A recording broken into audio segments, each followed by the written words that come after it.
Good afternoon. Welcome, everyone.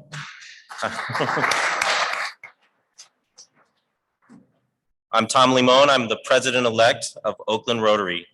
Oakland Rotary was founded in 1908. We are the third oldest Rotary club in the world, with some 36,000 Rotary clubs worldwide in over 200 countries around the world. We're a diverse community of 270 business, professional, and community leaders who unite to serve our local and international communities through a commitment to service above self. Thank you for joining us this afternoon for the 5,404th meeting in the California Ballroom and online. For over 114 years, we have welcomed Rotarians and guests to our club meetings. And because of COVID is still highly contagious, we request that you still wear a mask when you're not eating or drinking to protect each other. For those attending online, if you are visiting Rotarian or the guest of Rotarian, please enter your name in the chat box located at the center of the bottom of the screen so we can recognize you in a few minutes. If you have comments or want to ask a question of the speaker, please use the chat box. We recommend you view today's meeting using speaker view located in the upper right hand corner of the screen. So now for our thought of the day, please welcome Kevin Kelly.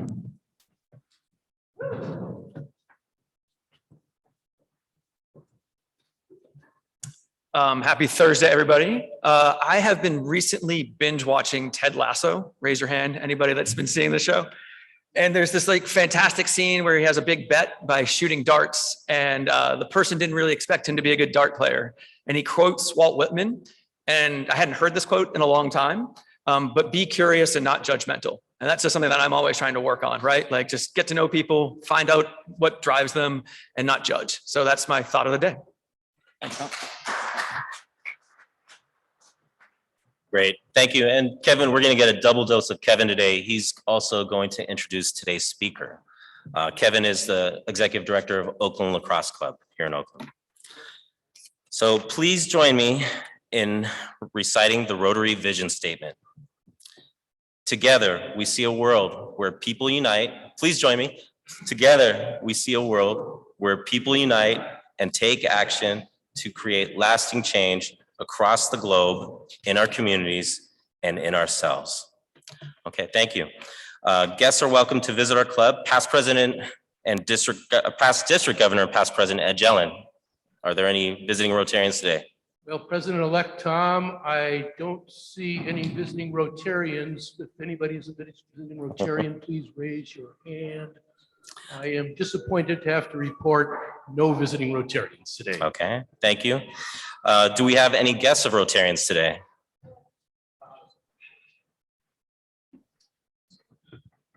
President Tom, I feel like a visiting Rotarian myself, but anyhow, I just met Loretta Sansusi, who apparently is a friend of and about to be Rotarian, who is here to be inducted today. So Loretta, please welcome her. All right. Thank you. Thank you, Loretta. Do we have any visiting Rotarians online or the guests online? No visiting Rotarians or guests have checked in online. We have no visiting Rotarians, but I think we have one guest. Is it Caitlin Dillon? Please welcome Caitlin. All right. Welcome, Caitlin. And so before we join we have a meeting sponsor for today, but before we do that, we have a couple of announcements. We'll be passing around get well cards for Ruth Strout, who is experiencing some, she's in the hospital. So I believe she's okay, but we should still, please sign the card for Ruth to get better. So I'll pass that around. And also, I believe we have a birthday in the house. So I don't know. This person, can anyone guess? This person was just in Oregon competing in a Spartan race where he finished in the top 50.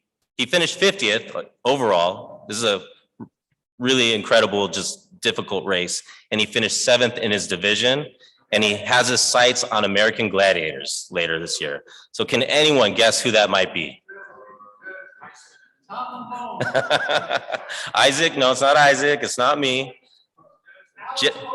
Alex Polson, maybe a while back, but yeah. Jesse, please stand up. Let's wish you happy birthday. So everyone, it's Jesse Schmidt's birthday today. So if we could start it with a happy birthday. Happy birthday to you. Happy birthday to you. Happy birthday, dear Jesse. Happy birthday to you. So Jesse, you got lucky because usually there's a hat, a really embarrassing hat that we make birthday people wear, and so it's probably in storage somewhere since we moved. So you got lucky. But I would like to introduce today's meeting sponsor. Today's meeting sponsor is local hero and CEO of Bananas, Kim Johnson. And I believe Kim Johnson's online with us. I am. Thank you very much. And good afternoon, everyone. I'm Kim Johnson, the CEO of Bananas, and I'm here to talk to you today about why childcare matters for business. Is there a slide that's going up? There should be some slides. Kim, we can't hear you in the ballroom. We're going to turn you up. Okay, let me know. Can you hear me now? It's still a little light. Give us one more. How about another sound check for you? Okay, can you hear me now? In the back, Joe, can you hear us? Can you hear Kim? We need more volume. One more check. Okay, can you hear me now? Yeah, take it away. All right, okay. Starting over. My name is Kim Johnson. I'm the CEO of Bananas, and I'm going to talk to you today about why childcare matters for business. Without childcare, America does not work. One of our hashtags is childcare is essential. Next slide. Next slide, please. Many of you know of Bananas because of the work that we do. We support parents in their parenting journey or families in their parenting journey with parenting workshops and resources and information. We provide referrals to childcare options for families. We provide financial assistance for families for their childcare tuition to the tune of about $25 million a year. And we provide professional development for early learning professionals. So we, the people in the early care and learning ecosystem, we have always known, next slide, please, I'm sorry. We have always known that childcare was important. 95% of brain development happens birth to 5. And it's really important to have intentional and meaningful early childhood experiences so that kids have social and emotional development and have early literacy, numeracy, and language development. And it provides working parents a safe and nurturing place for their children. Next slide, please. So during the pandemic, everybody realized what we already knew about the importance of childcare. So workers left the workforce, some temporarily, some permanently, and most of them were female. Now childcare infrastructure was decimated. We lost about 40% of our capacity. And as an employer, you know that flexible schedules are a must. Many of you have positions that have gone unfilled because wages minus childcare are unaffordable. And the most important thing is our kiddos lost valuable development and learning opportunities. Next slide. So it's good business to be a family savvy employer, and it starts with being childcare aware. Understanding how your employees use childcare, be empathetic of your staff's needs, and give grace. You're going to get calls from parents because of the pandemic. You have a closure, someone's infected, they've got to close down the center. So you're going to get a last minute call saying, I can't come in because my kid's childcare is closed down. So please give some grace. So become knowledgeable about early care and early learning. And next slide, please. That is where I become in. I want you to be a family savvy employer. So I'm going to sponsor an employer-focused webinar on childcare and early learning and your business. I want to do this either in November or the first quarter of 2023. And I'll be sending out notifications to the Rotary about the availability of this. And would love for you to join so I can help you be a family savvy employer because America does not work without childcare. Thank you very much. Thank you so much, Kim, for playing such an important role in our community and our child development here in Oakland. So thank you. And Kim, and Rotarians, if you want to sponsor a meeting, you can do it for $250, 3 minutes, shameless plugs, promote your business, events, whatever you like. So we thank you. If you would like more information on that, please contact Jesse for more information. So today we have a new member induction. So I have the privilege of introducing our 8th new member of Oakland Rotary this year. Susan Montgomery and Keith Uriarte are here at the lectern. Keith, please introduce Susan and provide 2 interesting facts. Oh, Alice. I'm sorry, Alice Montgomery. AKA. AKA. All right. So today is my pleasure to introduce our newest or soon to be newest Rotary member, Alice Montgomery, who I guess also uses the name Susan. Oh, you know.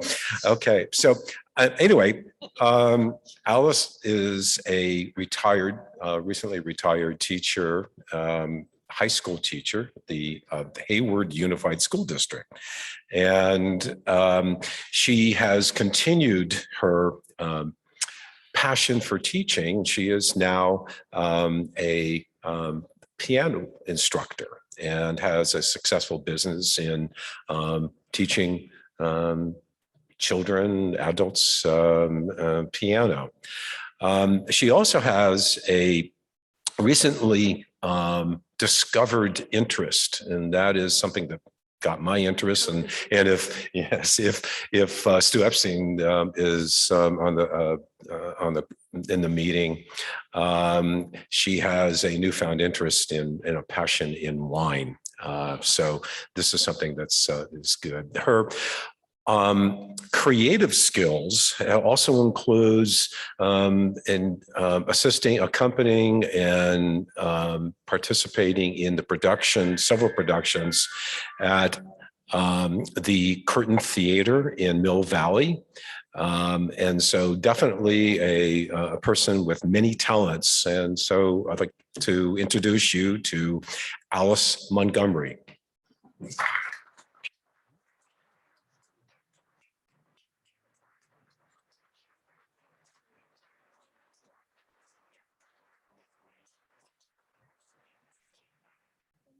So thank you, Alice. My script says Susan, and I guess there's a long story about that we'll hear over drinks sometime. So Alice, welcome to the Oakland Rotary Club. You're joining 270 Rotarians in our club with over 1.4 million Rotarians throughout the world. Here I'm presenting your red badge, and it is Alice right there. Also, you will receive the 4-way test, which is there. So we recite this daily in our lives. First, is it the truth? Is it fair to all concerned? Will it build goodwill and better friendships? And will it be beneficial to all concerned? You will also receive Rotary Made Easy handbook. And also club information with 270 newest best friends. And here's your Rotary pin. With this pin, you can attend meetings anywhere around the world. Great. And finally, you'll receive our Centennial book written by Rotarian Linda Hamilton, covering 100 years of Rotarian history. So that's all in here. Thank you. Yeah. So again, everyone, please give a round of applause for Alice for joining us today.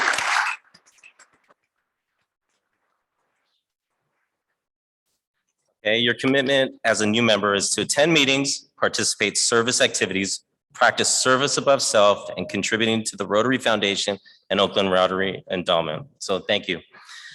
So just real quick, I'm going off script here, but last week I attended it's called the Big Club Conference for Rotary. And so there were clubs from all over the country that had, well over 100 members, and some even had 400 members.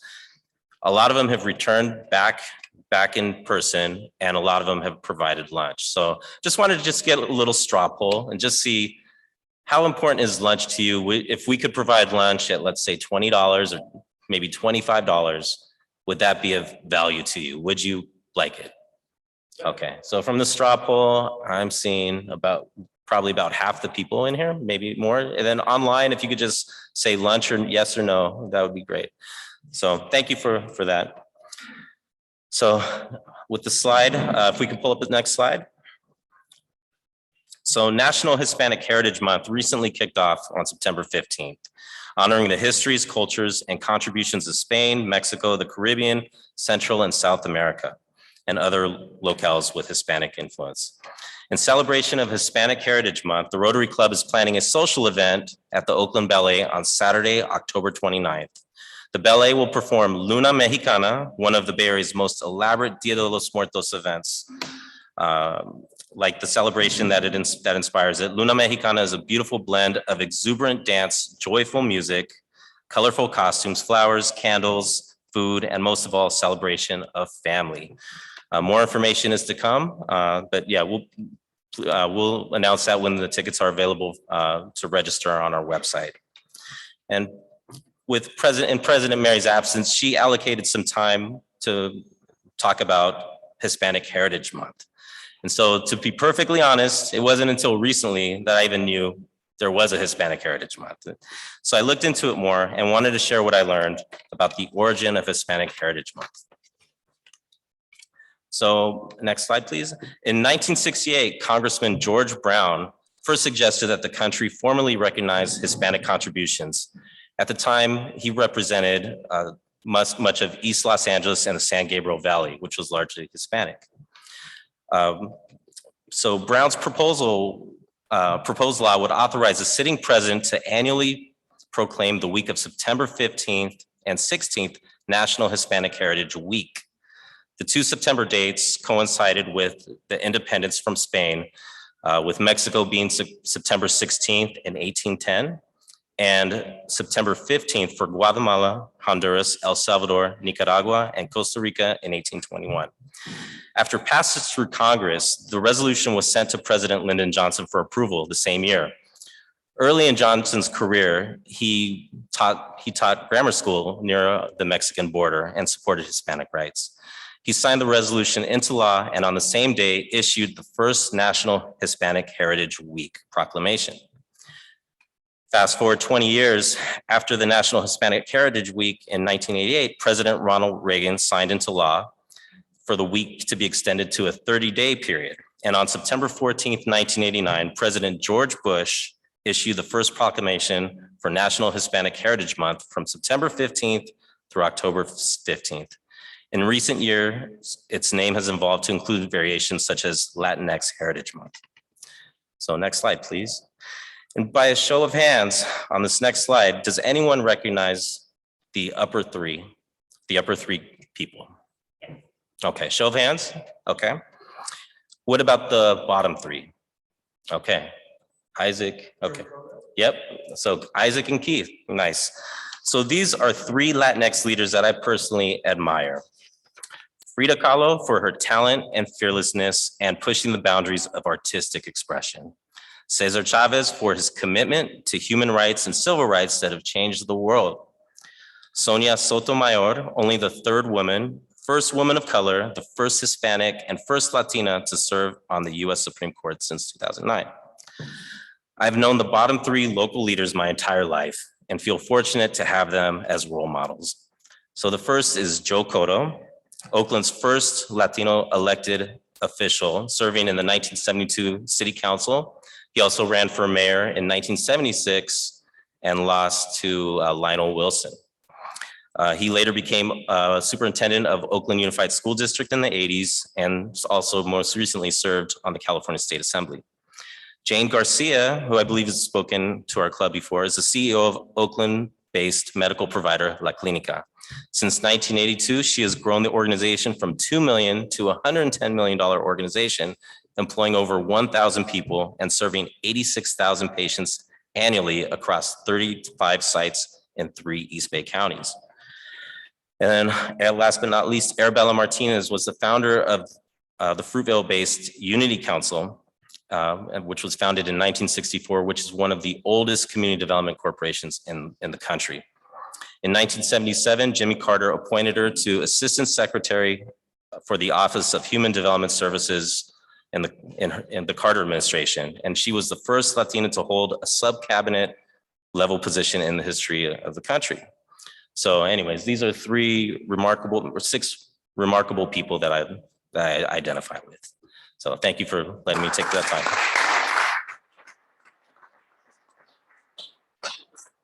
Okay, next slide, please.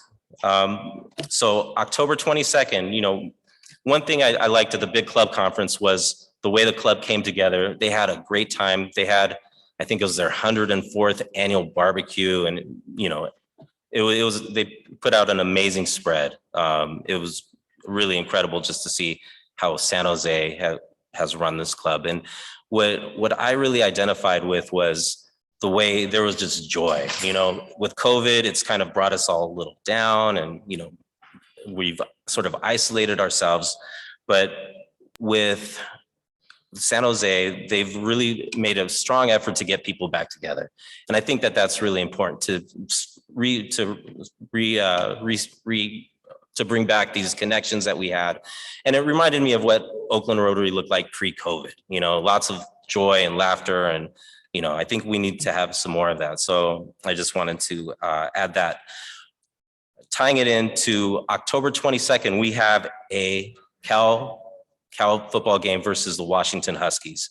One of our members, Ahmad Anderson, will be inducted into the Cal Sports Hall of Fame.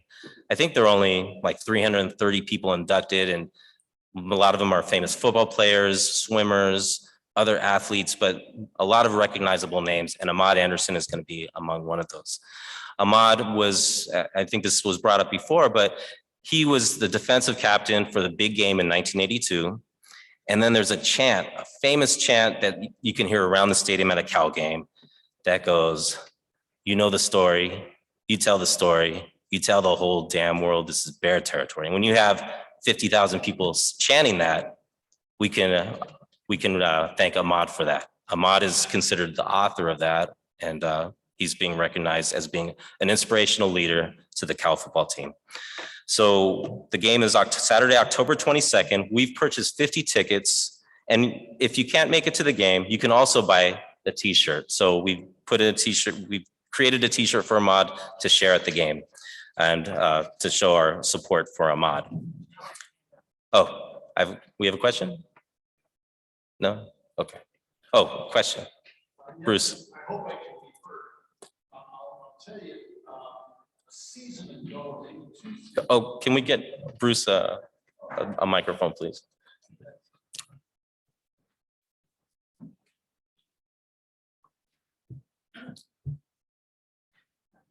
as a Cal graduate who's been going to games since I was a little kid, last season or the season before, there was another entry into the Hall of Fame. And I tried to go to the game and see that going on. And at the time, the team's office said, no, that's all going to happen before the game starts, and you won't be allowed in until when the game is about ready to start. If we get the tickets now, will we be able to see Ahmad's induction? I'm not sure what the program is like. I know that there's a Hall of Fame dinner, and I think that's, pretty limited access. But we're going to do a tailgate, and Ahmad said he would be where we are. So, yeah. So we'll be there to support Ahmad prior to the game. Okay. So with that, we have a very special speaker today, and Kevin Kelly's doing double duty, and he'll be introducing our speaker.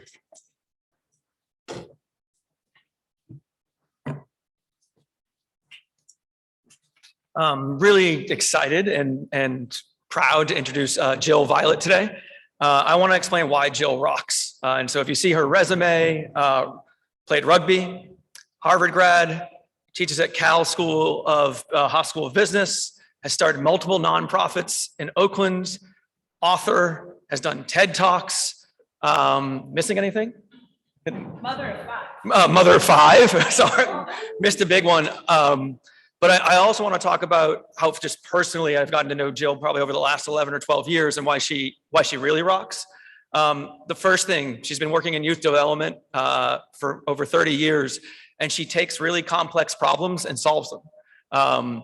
And those problems that she solves makes leaders and young people, helps school climates, and has worked nationally doing that and internationally. The second reason why I think Jill rocks is leaders just come out of her organization. So the organization she founded, Playworks, if you look around Oakland and the Bay Area and nationally, organizations like the Mindful Life Project, Global Citizenship, leaders and directors are from Playworks, which is under Jill's leadership. And if you go around OUSD, Playworks and those people are just all around. So she makes people better around her. And then the third reason is just generosity of spirit. I know when I was starting my nonprofit and just trying to figure it out, I had Jill on speed dial. I'm like, what do I do with my board? And I have like Tom Limon on my board, right? So it was like really hard to like figure out what to do. But I could always call Jill, like, how do I build my staff? How do we fundraise? And she would give all the time in the world to help support myself. And I know she does that for hundreds and hundreds of other people. And there's a lot of, I think, head nods for the folks that know her in the room. So excited to hear her talk today. Jill, thank you for all your support. And here she is.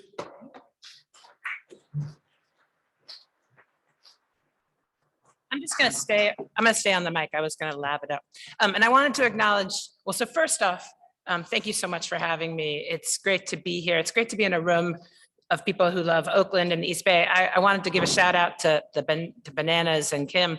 And thank you, Kevin, for that intro. I grew up in an Oakland where that was what people did for me. Betty Cohen was like the founder of Bananas, who was super generous early days. And I feel like it's just been an extraordinary journey. I did, before I even begin too, also wanted to note I just wanted to bring up the 6 people who were shot yesterday, just to acknowledge that happened in our community.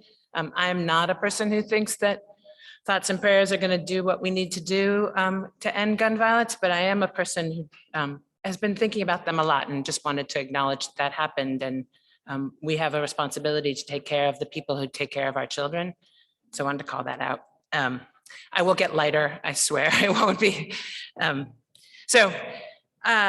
I also was thinking, I think I spoke at the Rotary Club 30 years ago, which is a little intense for me personally. I founded the Museum of Children's Art, co-founded it almost 35 years ago.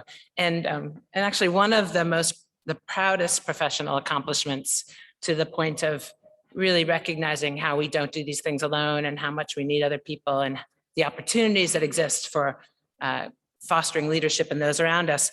At the wizened age of 24, I had a 14-year-old intern from Castlemont High School, Nina Woodruff, who is today the executive director of the Museum of Children's Art, MoCA, and that has been just an extraordinary thing to watch her grow and to take the leadership. And it is a gift to be part of this community, because there are people who have made a lifelong commitment to making Oakland and the East Bay great. And I just am happy to be a part of that. So I wanted to start, actually, I hope you're up for this, with a game. It's generally speaking how I like to speak when I play. And the game's called Stand Up. So what's going to happen is I'm going to make a series of statements. And if that statement is true for you, if you feel able to do it, love you to stand up. If your knees or any other body part are aching, an upward sweeping gesture with your arms will suffice. And for those of you who are on Zoom, the upward sweeping gesture also works on the Zoom front. And I'll make a statement. You either stand, you're gesturing that you are a part of that statement, and then we'll just sit back down. 2 thumbs up if that's good. Good. Okay, if you were born and raised in the East Bay, go ahead and stand up. Sit back down. If you are left-handed, stand up. There we go. Usually the left-handed people bond a little bit. There's usually a little bit of that. Thank you. If you've ever performed in a musical, stand up. Even like elementary school, it's a broad definition. All right. Sit back down. If you read music, stand up. All right. Cool. Thank you. If you've ever written a book, stand up. What was the partial stand? You're not feeling it? Okay, thank you.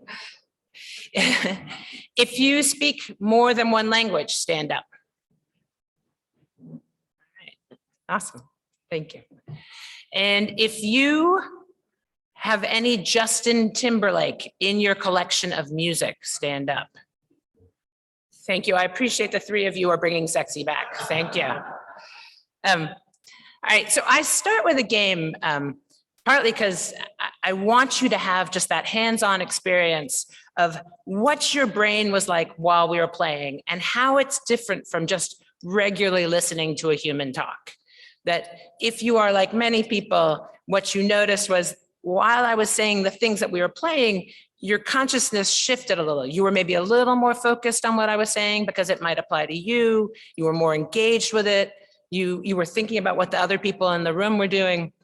So it was sort of my own personal experience growing up playing and feeling like when I was playing, I was the most connected to other humans. But that compounded with leading MoCA at the time, when I was out visiting schools where the Museum of Children's Art had residencies, I kept seeing time and time again that the kids out in the community, kids out in these schools, that there was a level of chaos that just felt like it was detrimental to the education that was going on.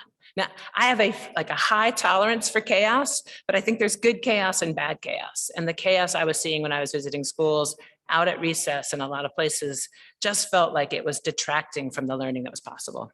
So I launched Playworks with the idea that we could leverage the power of play to bring out the best in kids. And happily found that that was the case.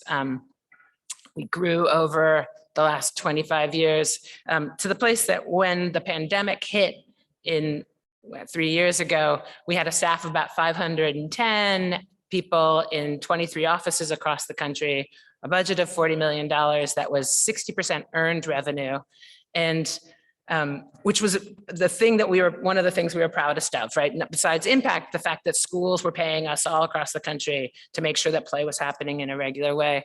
The great irony of that was that in that moment when the pandemic hit and schools closed, the payment for our services came to a grinding halt.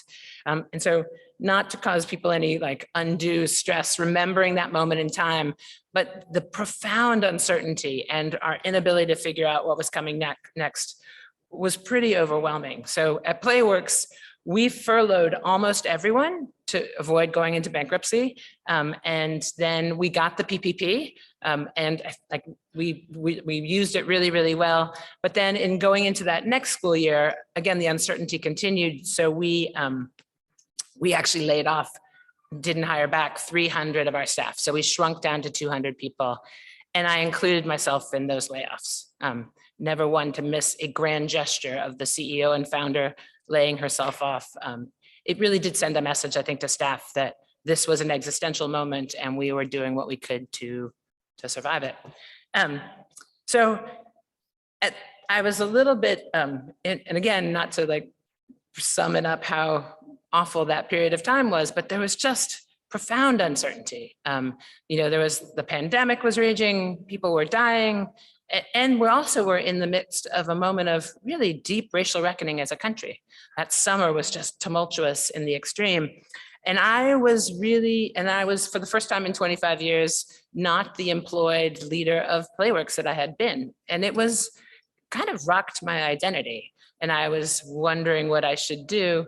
I actually ended up turning to, a book had come out, I'd written a book that had come out the spring before called Substantial Classrooms, about redesigning the substitute teaching and my experience launching a nonprofit to address that. And I turned to the publisher who'd been asking me about writing a book about play. And I said, okay, I think I'm ready to write a book about play. I will say, writing a book is not a playful experience, but it can be a process, I think, of synthesis and making meaning of ideas and thoughts that you have about the world. And for me, the book I wrote, which is called Why Play Works, I wrote it through in one sort of version and got to the end of writing it all out and realized that wasn't the book I wanted to write. So I went back and did it again. And in the end, I organized it around 20 big changes that I believed we needed in this moment in our nation's sort of trajectory. And the ways in which over the 25 years of leading Playworks that I'd seen play provide a foundational small start, that the way I'd seen play actually provide opportunities for kids to build the muscles around everything from mitigating risk to learning to cooperate, to learning to resolve conflicts. And it was a great process for me to go through. I think one of the things that I talk about in the book that I really like too is that one of the things that play helps us to understand is about how to handle transitions. And for me, this moment then, but I think continuing to now is this moment of profound global transition. So I want to just briefly read to you from the section on the transitions, because I think there's a part of it. Well, some of you will recognize Seneca Center. I suspect you've probably had a Seneca Center speaker at some point here at the Rotary Club, but I'll just read this part. My go-to story on the power of transitions, on the importance of successfully and intentionally navigating moments of change, is from the early days of sports for kids, when Justin Robinson, a coach who went by J-Ro, was assigned to work at Seneca Center. The Seneca Center family of agencies runs a number of different programs focused on unconditional care, and Playworks' earliest partnership with them involved placing one of our coaches at a school they ran for students with severe emotional disabilities. J-Ro was our first staffer placed there, and he had to go through both our training on leading games and building community, as well as Seneca's staff training, which prepared him for the more specific demands of its population. It was at an early Sports for Kids staff training that J-Ro shared everything he was learning about the importance of communication in effectively managing transitions, especially for students who had severe emotional disabilities. J-Ro explained that Seneca would let the students know when a transition was coming and then explain it in detail so that everyone involved knew exactly what to expect. They would check in while the transition was happening, reminding the students where they were in the process, and then they would debrief the transition once it was completed.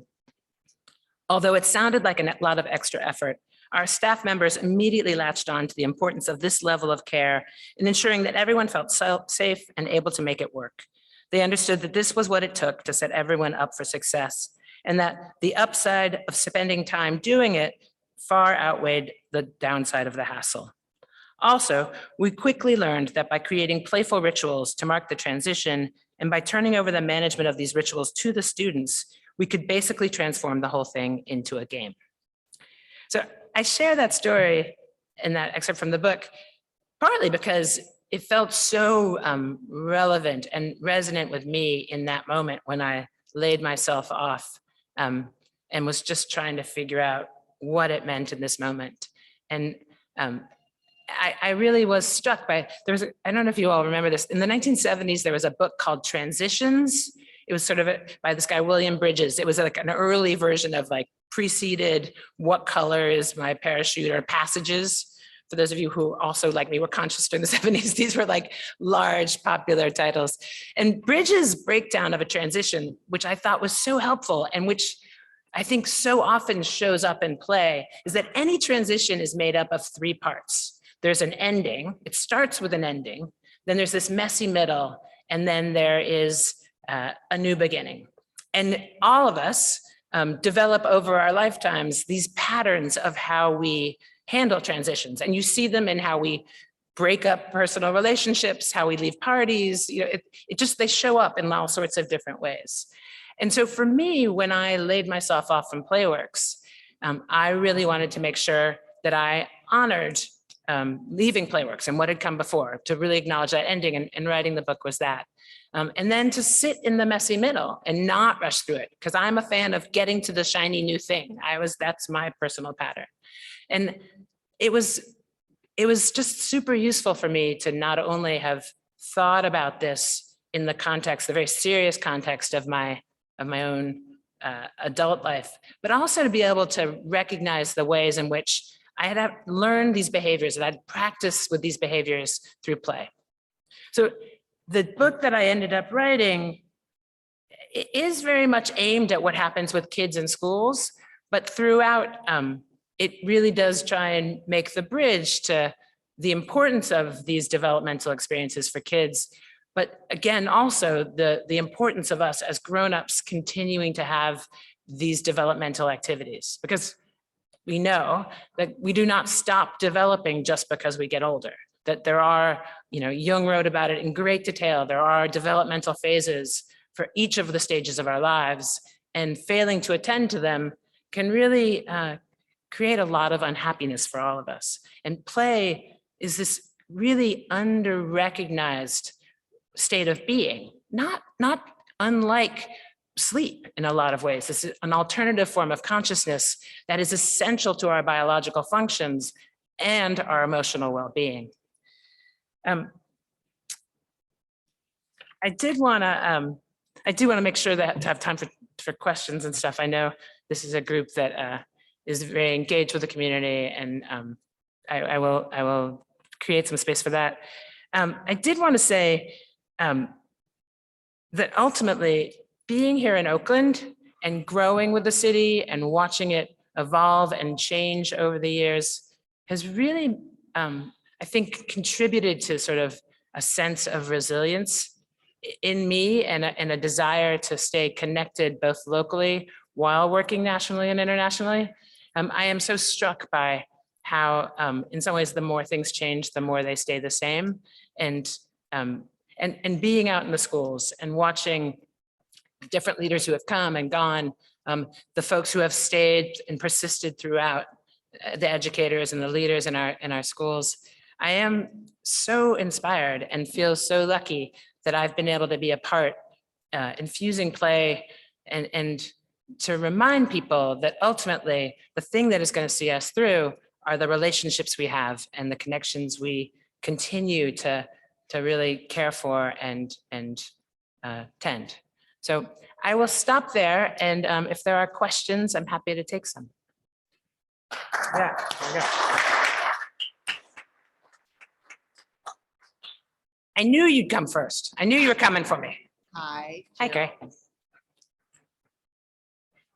Okay, can you hear me? Yeah. Okay, welcome. So great to see you again. When you say that schools use the program out on the play yard, do they also ask you how to use play as they're teaching mathematics and reading and that kind of thing? Because I Yeah. think some of it's a little stiff. Yeah.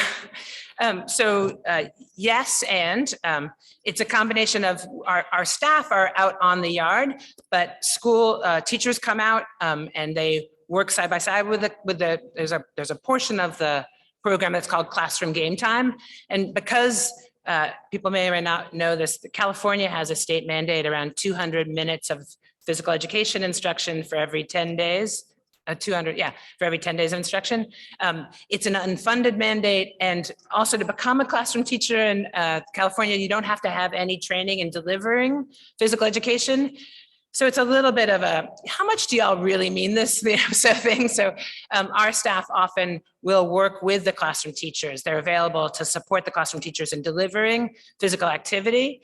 And along those lines, we work with them to create activities that integrate play and academic content. But I'd say the biggest way that Playworks shows up in the classroom is around the social emotional learning skills, the conflict resolution.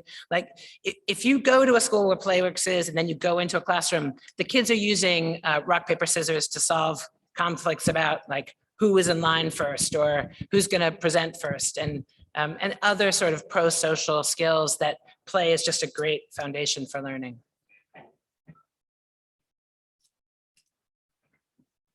Good afternoon. Hi. Jill, thank you for coming to speak to us today. Of being a child of the generation that we played out on the streets and learned a lot of hierarchy and leadership and social skills during that time, I applaud what you do, especially in today's digital world where many kids are stuck at home. My question is, post-pandemic, so I work with the Boys and Girls Clubs of Contra Costa, and one of the things we've observed post-pandemic is a real lack or change in the socialization of the children we serve, not only the children we serve, but their parents and the staff. Can you comment on what you've experienced in terms of bringing kids back into person schools and the play program? Yeah, for sure. I will say too, I've been flying across the country quite a bit, and I've also noticed it in grownups, and the ability to deplane seems to have fled people's abilities, skill set since the pandemic. Yeah, we are definitely seeing some some behavior lags. And it was a really interesting story. I was out visiting a school and I went to a third grade classroom where one of our coaches was leading some games. And it was really striking because I walk in and the coach is leading games that historically we have used with kindergartners. And I was like, afterwards, I asked, like, why are we using that game? And the coach was like, well, you know, these kids actually, a bunch of them have never been in a classroom together. So the sort of being aware of how their bodies move through space in the context of other humans is just not something that they've got, hands-on experience doing. So that's one area. The other thing we're seeing is just a spike in everything from social anxiety to just mental health issues. There was a lot of loss in our communities across the world, across the country, and so there are a lot of just mental health issues that are really coming to bear. We've always been really proud of the way that we ground our work and being at least not fully trauma informed, trauma aware. Worked a lot with the Surgeon General, Nadine Burke-Harris, when she was Surgeon General, around being conscious of how best to really serve kids who've experienced a lot of trauma in their lives. And being intentional about creating opportunities where you clearly communicate, a little bit like what I was describing with JRO, right? You clearly communicate what's coming next. You give kids more choice and voice, which can be so, as the grown-up in charge, when someone's acting out, giving them more control is like so counterintuitive, and yet often it's exactly what kids need. Yeah, please. Hi, thank you so much for coming to talk to us today. It's just fascinating to me. I remember as a child always thinking all the fidgeting that I was doing and everybody around me was because we weren't at recess. There wasn't enough play. But my question is that how do you know much about how this is applied in business? Because I have a client whom I helped with their Kickstarter campaign who does this for a lot of tech companies and big corporations to develop creativity and innovation. Can you tell us about? Sure, I do it as well. Yes. So I spent a year as a fellow down at Stanford at the D School, which is the Hasso-Plattner Institute of Design, being immersed in human-centered design. And that was the springboard for launching Substantial, which is redesigning substitute teaching in the country. And it was so funny to me, though. So while a fellow, I participated in a number of exec ed courses, and then I ended up teaching at the D School as well. And when I was doing the exec ed courses, they would bring in like business leaders from all around the world who would pay top dollar to participate in these workshops. And I had this experience the very first time I went through it, where they were actually running these CEOs and CFOs and through a lot of the games that we were playing out with kids in Playworks, in the Playworks schools. So there's a huge amount of research that is categorical that playing together builds trust. It frees up communication. We did so I started an LLC called Workswell that does play design and storytelling with corporations. And we were interviewing one group of leaders at Silicon Valley Corporation. And one of my favorite stories was we'd done the whole day of training around games and things like that. And we do a lot of the same things we do with kids, where we go around in a circle, we ask people to say their names, even though they work together and they know each other. And one of the CEOs, much younger than I, admitted, he said, I really appreciated that you had us say our names out loud, because there's this gal, Sue, in HR, who I've worked with for 2 years, but I didn't know her name, and it was too late to ask without looking like a total jerk. I'm like, great, that is so middle school, and I'm so glad we handled that for you. But we're just big kids, and I really do. People love the chance to play. One other thought, though, is I often get brought in to do these kind of activities with corporate leaders, and whoever brings me in almost always says, but you're not going to make any of our grownups feel like foolish, right? You're not going to make them feel silly. And I said, well, there's a gaping maw between foolish and silly in my mind. But so again, I think it is really super useful to be grounded in how we work with kids. Like, I don't want any kid to feel silly or foolish either, right? So it's always one of the defining characteristics of play is it is voluntary. You have to choose it. You can't be forced to play.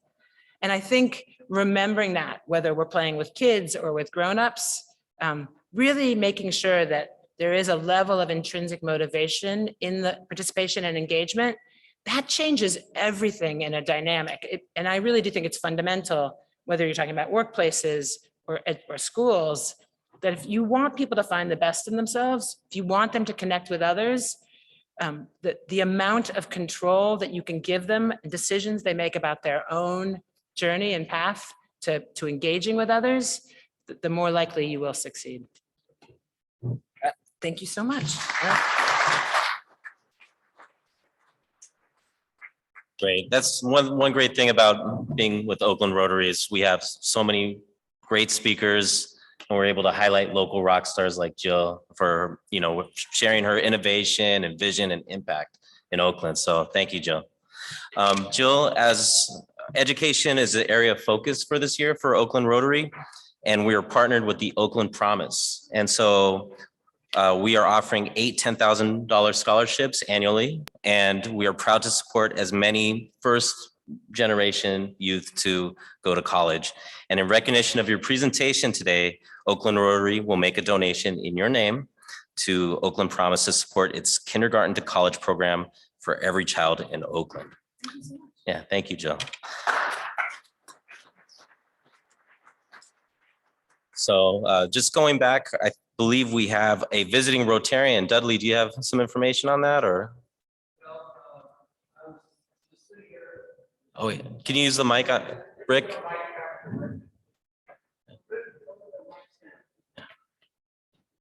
I was sitting here and, can you hear me? Yep. And I talked to this lovely woman, Susan. I said, you work, I didn't know what you did. Only when I'm playing harmonica. I can't use it otherwise. Anyway, her name is Susan. She's a Rotarian from a town outside of Pittsburgh, Pennsylvania. And that's about all I know. Thank you for coming. Welcome. Thank you for sharing that, Rick, and welcome, Susan. Dudley, do we have someone online? Okay. All right. So this is the time of the meeting where we honor bell ringers. And so does anyone have a Rotarian, does any Rotarian have a celebration or special event to share, something they'd like to honor as a bell ringer? Okay, well, I do. So this one goes for Joe. So Joe Garalka came to the executive board and asked, hey, I just saw this version, this adaptation of King Lear at the Cal Shakespeare Theater, and it's awesome. He's all, I will donate some money to help offset the price of the tickets. I just want people to see this. It's very important. And so what was great about it was this goes back to bringing people back together, and we bought 20 tickets, and we had a nice picnic beforehand, and they gave us a little talk about the play. But it was an adaptation of King Lear set in 1969 San Francisco in the Fillmore district, had a jazz duet playing music throughout the play. They only changed something like, what was it, like 3% of the words, but they adapted it to sort of modern times. And it was an all black cast. Well, mostly, it was like mostly all black cast. And it was really, really awesome. And it was a world premiere here at Cal Shake. So I'd like to ring the bell and honor Joe for bringing that up and for getting us out there and providing an awesome spread for the picnic. So thank you. Okay. Dudley, I believe, wants to say something. Yeah, I want to say something. All right. Past President Dudley to you. Past president, my apologies, sir. In recognition of Cal Shakes, we just learned this week that we lost a member of the AV committee, Clive Worsley, because he's going to be the new executive director of Cal Shakes. So I'd like to ring the bell. Ring the bell for Clive Worsley. Thank you, Dudley. Okay, any others? Okay, so a bell ringer is a generous tax deductible donation of $100 to our Oakland Rotary Endowment. So Are there any online bell ringers, Dudley? Past President Dudley? Okay, okay. Will Alice and Keith please make your way to the back of the ballroom so Rotarians can greet you as we leave today? And Greg Annis, do you have something to share about next week's speaker? Yes, I do, President-elect Tom. Fellow Rotarians, do you want to know about autonomous vehicles and future services? Then come hear next week's speaker, Dan Mitchell. All right. Can I add something? Oh, go ahead. I was gonna say too, I have, so I brought some books that people want. There are a few copies of Why Playworks. And if anybody has 10-year-old humans in their lives for that age, they're 2 of the kids' book I wrote. So those are just for you all today. Okay, okay, great. We have some books in the back from our guest speaker. Thank you. One thing I wanted to mention is Oktoberfest is happening in the Diamond District and they're short volunteers. So it's both Saturday and Sunday. I'll be sending out an email this afternoon with more information if you'd like to volunteer, but they are very short staffed for this fun neighborhood event.